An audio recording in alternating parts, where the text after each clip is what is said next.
नमस्ते दोस्तों, आज हम इस ट्रांसफार्मर को चेक करेंगे। ये 18018 का ट्रांसफार्मर है। इसको हम चेक करेंगे। ये ख़राब है, करंट नहीं बना रहा है। इसको चेक करेंगे और कोशिश करेंगे कि ये रिपेयर हो जाए। इस पे हम सबसे पहले मल्टीमीटर कंटिन्यू मोड पे करके चेक करेंगे। देखो ये कंटिन्यूटी बता रहा है, बीप की आवाज़ आ रही है। सेकेंडरी साइड थी वो, और ये हमारी प्राइमरी साइड है जो 220 वोल्ट AC।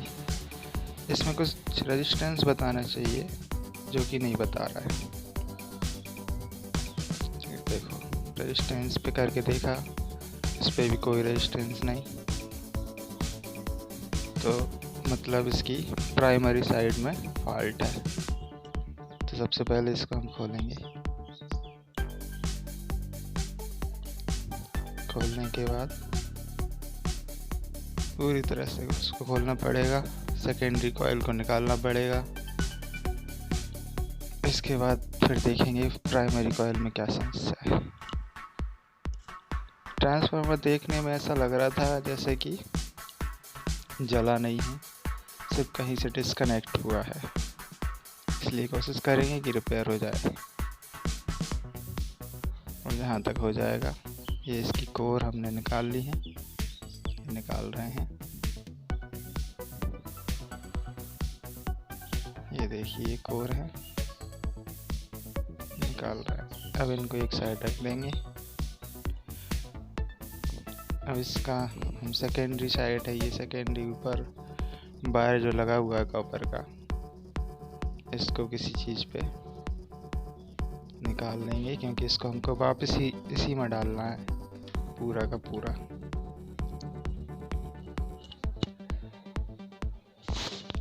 तो ठीक है, इस बोर्ड पे हमने इसको निकाल लिया है पूरा। अब ये हमारी प्राइमरी वाइंडिंग बची है हमारी। अब प्राइमरी वाइंडिंग को देखेंगे क्या समस्या है। हो सकता है यहाँ से काम हो जाए, नहीं तो इसको भी पूरा निकालना पड़ेगा और फिर दोबारा से करनी पड़ेगी कनेक्शन करके। देखते हैं क्या होता है। देख रहे हैं, देखते हैं। सॉरी दोस्तों, ये मैं निकालने की कोशिश कर रहा हूँ।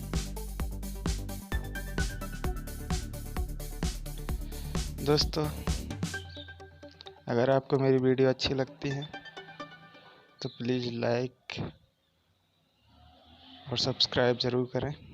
मैं इस तरह की और भी वीडियो बनाता रहता हूँ और बनाने की कोशिश भी करता हूँ।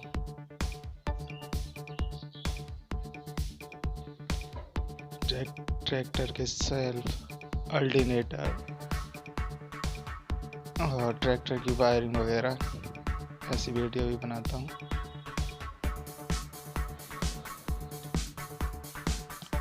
ये देखिए इस यहाँ पे ये कनेक्शन टूटा है।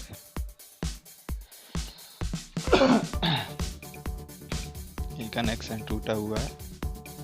ये अब इसको हम ज़रा छील लेंगे, मतलब इसको इसके ऊपर का जो वार्निश है वायर का, इसको हटाएंगे और फिर चेक करेंगे ये कुछ रेजिस्टेंस बताता है कि नहीं।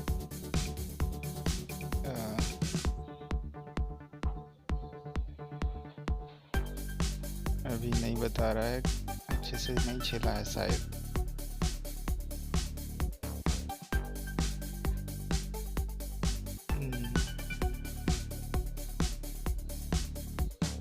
कंटिन्यूटी मोड पे रखना है हमको। हाँ बताया हमको, इसको कंटिन्यूटी मोड पे रखना है मल्टीमीटर को।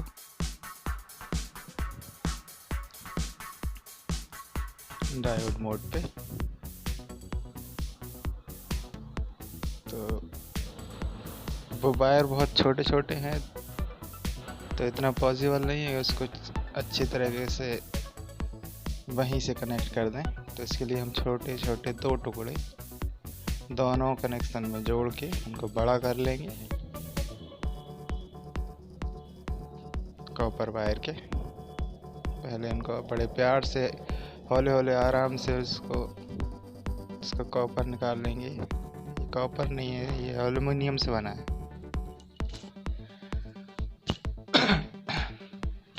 ये एल्युमिनियम से बना हुआ है ट्रांसफार्मर, लेकिन मेरे पास इतना ही पतला तार है एक कॉपर का।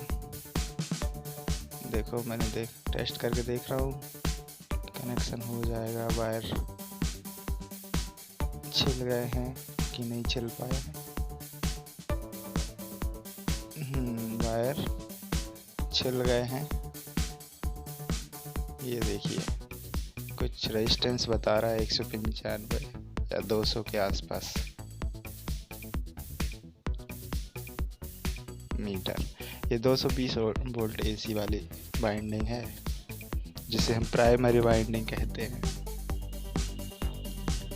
ये 220 वोल्ट प्राइमरी वाइंडिंग 18018 में कन्वर्ट कर देती है सेकेंडरी वाइंडिंग कोर के जरिए। ये देखिए मैंने छोटा ये पतले वायर का टुकड़ा उसको भी छील के और ट्रांसफार्मर में उन दोनों कनेक्शन में जोड़ दिया। अब दोनों कनेक्शनों को चेक करता हूँ। ये देखिए कंटिन्यूटी वो रेजिस्टेंस बताने लगा कंटिन्यूटी मोड पे। ये 198 197 ऐसा कुछ बता रहा है। ठीक है, अब इसको हम वापस से टैप कर देंगे, टैप लगा देंगे इसमें। और ये पीवीसी इंसुलेशन है इसको लगा देंगे। पीवीसी पेपर आता है, ऑयल पेपर आता है। ये ऑयल पेपर लगा हुआ था इसमें, तो वो मेरे पास अवेलेबल नहीं था ऑयल पेपर, तो मैं इसमें मेरे पास पीवीसी पेपर है जो मोटर वाइंडिंग में यूज़ होता है, कूलर मोटर वगैरह में, फैन में। तो वो मेरे पास है, मैं उसी को लगाऊंगा। सबसे पहले हम इसके कनेक्शन कर लेंगे। ये वायर जोड़ देंगे अलग से, जैसे थे वैसे। ये कनेक्शन यहीं मिल गया, अच्छा रहा, नहीं तो पूरा का पूरा वाइंडिंग को निकालना पड़ता और फिर दोबारा से करनी पड़ती, उसमें बहुत ज़्यादा टाइम लगता। जब यहीं से काम हो रहा है तो यहीं से करने का कोशिश किया। नीचे बाइंडिंग के नीचे वही ऑयल पेपर को रख दिया है। वो छोटा पड़ गया था, सही नहीं रखाया, तो ये दूसरा पुराना ही वाला टुकड़ा था उसको रख दिया है ताकि ये कनेक्शन नीचे टच ना हो प्राइमरी वाइंडिंग से। क्या है कि गर्म होने की वजह से उसका इंसुलेशन निकल जाएगा, तो ये आपस में टच होने लगेंगे, जिससे ट्रांसफार्मर जलने के चांसेस हो जाएंगे। अभी हम कनेक्शन कर देंगे, वायर के कनेक्शन कर लिए और ये कनेक्शन करके इसको भी इसके ऊपर एक ऑयल शीट रख के, पेपर रख के और टैप कर देंगे।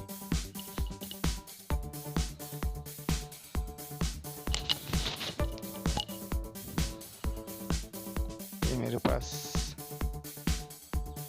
सिंपल टैप है।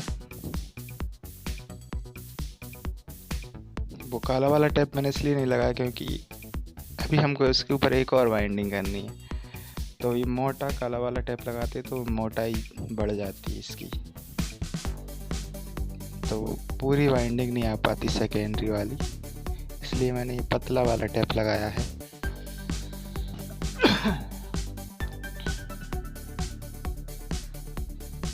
अब देखिए हमने टैप इन दोनों कनेक्शन पे टैप लगा देंगे, ये कहीं हिले डुले नहीं, यहाँ वहाँ ना जाए। ये हमने टैप लगा दिया है पूरे चारों तरफ अच्छे से। अब देखते हैं क्या हो रहा है। ये हमने पीवीसी पेपर को काट लिया है इसके हिसाब से, और हम इसको इसके चारों तरफ लगा देंगे।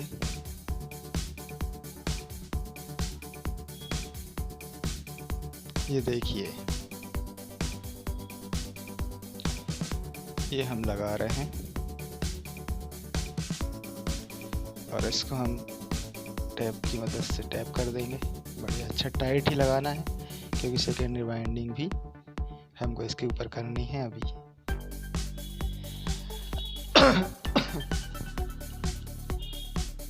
तो ये हमने लगा दिया।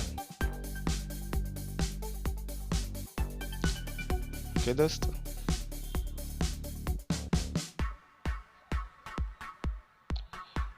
वीडियो को पूरा देखें। इस ट्रांसफार्मर की मुझे ज़रूरत पड़ी क्योंकि मुझे एक सोल्डरिंग आयरन बनाना है स्टेशन टाइप का, वो भी देसी टाइप। तो मेरे पास था नहीं, मैंने इसको उठा के देखा तो ये ख़राब निकला। मैंने कहा पहले इसको सही कर देता हूँ, सही करके फिर बनाऊँगा। तो अगली वीडियो बनाऊँगा आगे इसी ट्रांसफार्मर से। ये देखिए, मैंने सेकेंडरी भी लगा ली है। अब मैं बाइंडिंग स्टार्ट करता हूँ। ये देखिए, बिल्कुल जैसे निकली थी हमको वैसे ही करना है, मतलब वायर एक दूसरे से चिपके रहें और एक दूसरे के ऊपर चढ़े नहीं। एकदम टाइट बाइंडिंग होनी चाहिए फिनिशिंग के साथ। ट्रांसफार्मर की बाइंडिंग एक दूसरे के ऊपर चढ़े भी नहीं तो ये टर्न्स ज़्यादा नहीं आ पाएंगे। ट्रांसफार्मर टर्न्स जितने अच्छे हो, जितने फिनिशिंग के साथ हो, जैसे कि मैं कर रहा हूँ, टाइम लगेगा दोस्तों इसमें, उतना ही अच्छा साउंड वो क्वालिटी रहती है, वोल्टेज भी अच्छा निकलेगा। और इसमें जो नॉइस आने लगती है ट्रांसफार्मर में, वो नॉइस भी नहीं आएगी। ये देखिए, बड़े प्यार से एकदम बिल्कुल एक दूसरे से चिपका के बाइंडिंग हो रही है। इसी प्रकार से मैंने 3 लेयर कर ली हैं, ये चौथी लेयर कर रहा हूँ। जितना भी तार उसमें से निकला था वो पूरा का पूरा इसी में लगा रहा हूँ, मुझे बिल्कुल भी नहीं बचाना है।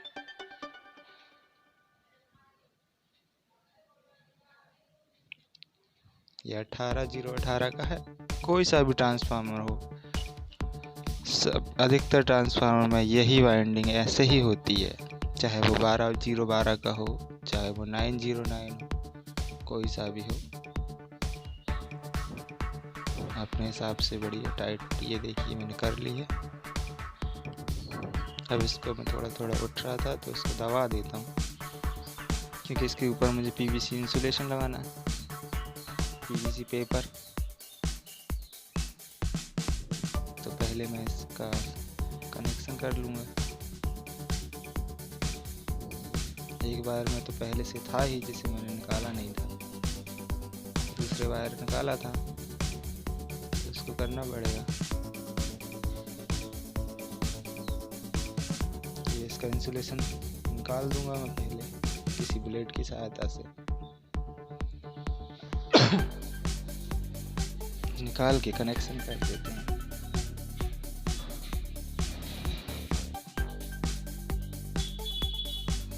ये निकाल रहा हूँ।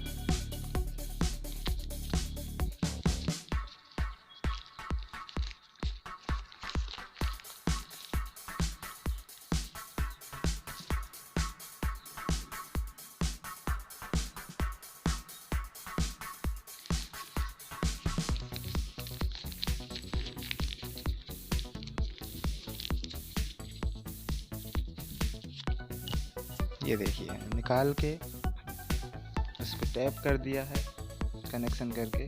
नीचे मैं उसके पीवीसी लगाऊंगा ताकि वो जो कनेक्शन है, नीचे जो बाइंडिंग है उससे ना टच हो, क्योंकि बाइंडिंग गर्म होती है। तो यहाँ पे स्पार्किंग हुई तो टच होने की संभावना होती है, इसलिए मैं इसको नीचे पीवीसी से उसको कवर कर दूँगा। ये मैंने लगा दिया।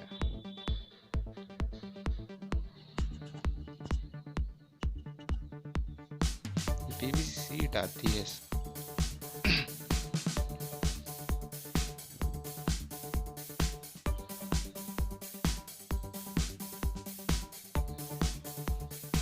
ये बहुत अच्छा काम करेगी। ट्रांसफार्मर गर्म होगा तो ये जलेगी नहीं। अब हम इसको एक बार चेक कर लेंगे प्राइमरी को। ये देखो 197 बता रहा है, सही है या नहीं। ये इसमें कोई दिक्कत आ गई कनेक्शन में, ये कनेक्शन में ये इसने बीप नहीं बताई। हो गया सही। ये बीप साउंड दे रहा है आगे। मैंने आवाज़ म्यूट कर दी थी इसलिए बीप साउंड नहीं बता पाया आपको।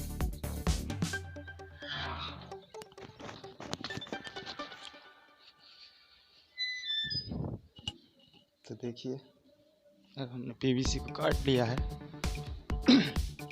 और अब इसको हम इसके ऊपर कवर कर देंगे ताकि ये आजू बाजू कोर जब हम इसमें डालेंगे तो कोर से ना टकराए और अंदर की वायरिंग कोर से सेफ रहे, नहीं तो करंट आने के भी चांसेस होते हैं।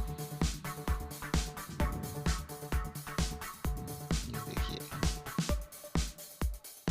अब इसके ऊपर हम टैप लगा देंगे काला वाला बढ़िया।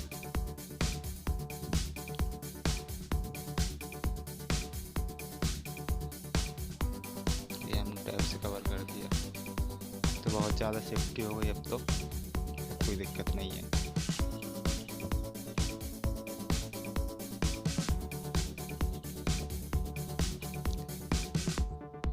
दोस्तों इसको सही करने में मुझे 2 घंटे लगे थे, इसलिए मैंने इस वीडियो को फॉरवर्ड करके बनाया है।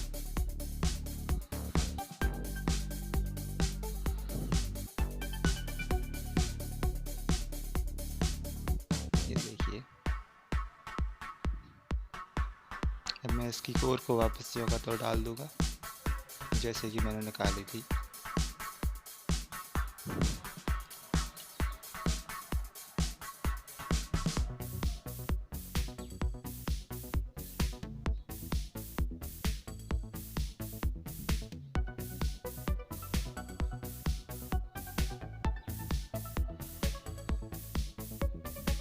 ये कोर मैंने डाल लिए, अब इसको टाइट करना बाकी है, कुछ कोर बची है, इनसे ये टाइट हो जाएगा। इस टाइप से टाइट कर रहा हूँ, बड़ी सावधानी से टाइट करें, चोट भी लग सकती है इसमें। और सावधानी से ही काम करें, इलेक्ट्रिकल काम है, इलेक्ट्रिक शॉक का डर रहता है।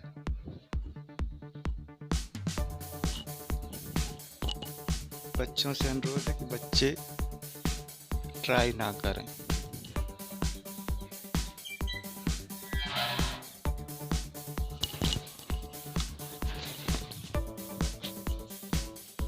ठीक है, तो मैंने ये टाइट कर लिया है। ये लास्ट कोर बची थी, इसको डालने की कोशिश कर रहा हूँ, डाल दी। तो ना भी डाले तो कोई दिक्कत नहीं होती, बस ट्रांसफार्मर में नॉइस ज़्यादा बढ़ जाती है।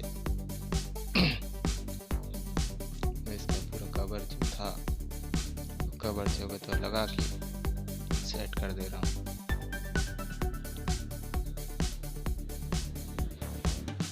ठीक है दोस्तों, अगर वीडियो अच्छी लगे तो लाइक शेयर और सब्सक्राइब कर लो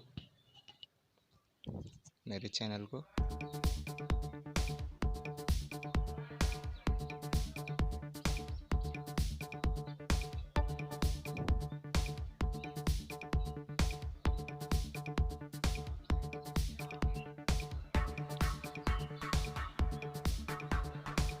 कमेंट बॉक्स में कमेंट करो, आइडियाज़ बताओ किस चीज़ पे वीडियो बनाऊं।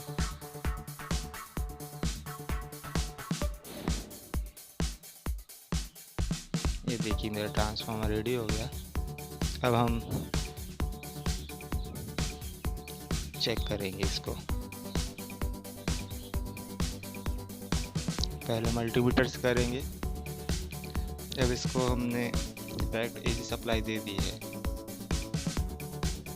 एसी सप्लाई दे देंगे।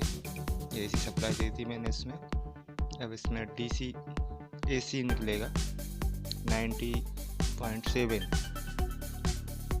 देख सकते हैं अब दोस्तों 90.7 वोल्टेज ये निकाल रहा है। एसी सप्लाई देख रहा है पीछे, गौर से देखें। ये कनेक्शन सही नहीं लग पाया है।